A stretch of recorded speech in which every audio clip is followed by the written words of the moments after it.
D'un trait plus léger à d'autres plus prononcés, des mangaka tels que Miura Morata ou encore Isayama éclipsent plusieurs autres mangaka par leur style de dessin aussi réaliste que loufoque.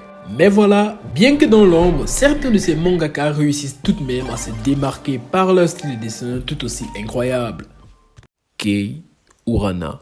Le papa de Gashakuta a un style de dessin magistral. Son trait est lourd et on adore. Pas besoin de dialogue pour savoir ce que les personnages pensent. Lorsque tu vois une planche, tu sais exactement qui sont en train de te dire « Les gars, là je pense qu'on est dans la merde ». Son découpage est incroyable, faisant sortir parfois des personnages des cases, nous donnant l'impression d'avoir une œuvre en 3D. Nishika Kensuke. Le dessinateur de Jagan. Les planches sont parfaitement découpées et magistralement illustrées. Les paysages sont de véritables pépites. Chaque point dans une case a sa place. Et son remplissage, il est bon, fait aux petits oignons. Inoue Takehiko. L'auteur de Vagabond. Son style de dessin et les paysages sont plus que réalistes. Monsieur Takehiko nous plonge totalement dans son monde. Son style de dessin à la berserk, ça marche carrément. Le mec est devenu un maître dans la variation des traits légers et lourds. Il est devenu un véritable avatar. Les dessins à eux seuls sont une véritable motivation à lire cette œuvre. Hajime Komoto.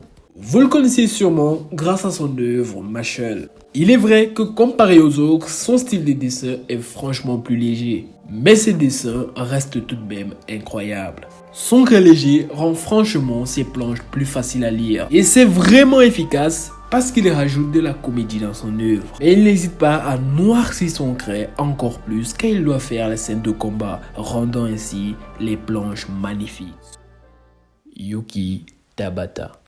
L'auteur et le dessinateur de Black Clover. Il est vrai que dans son œuvre, on peut très facilement distinguer des figures géométriques parce que oui, disons-le, Monsieur Tabata est fan des dessins carrés. Mais putain, ça marche. Son style léger et à la fois lourd, on adore. Sans oublier ses doubles planches. Monsieur Tabata est fan de ça, réalisant ainsi des paysages plus qu'excellents. Il est vrai que pendant les scènes de combat, son découpage laisse à désirer. Mais pourtant, les illustrations restent magistrales. Les cases sont lisibles et au début, il était à fond sur les détails dans ces cases. Pour les amateurs de dessin, il est très facile de se régaler devant ces planches. Et même si au fil du temps, ses traits deviennent franchement plus légers, son style reste tout de même incroyable.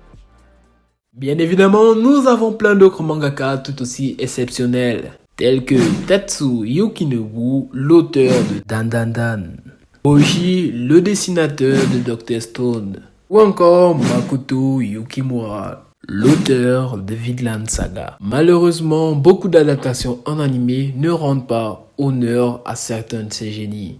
Dans tous les cas, j'espère que ma vidéo t'a plu. C'était Chino au micro et je te dis porte-toi bien et à la prochaine.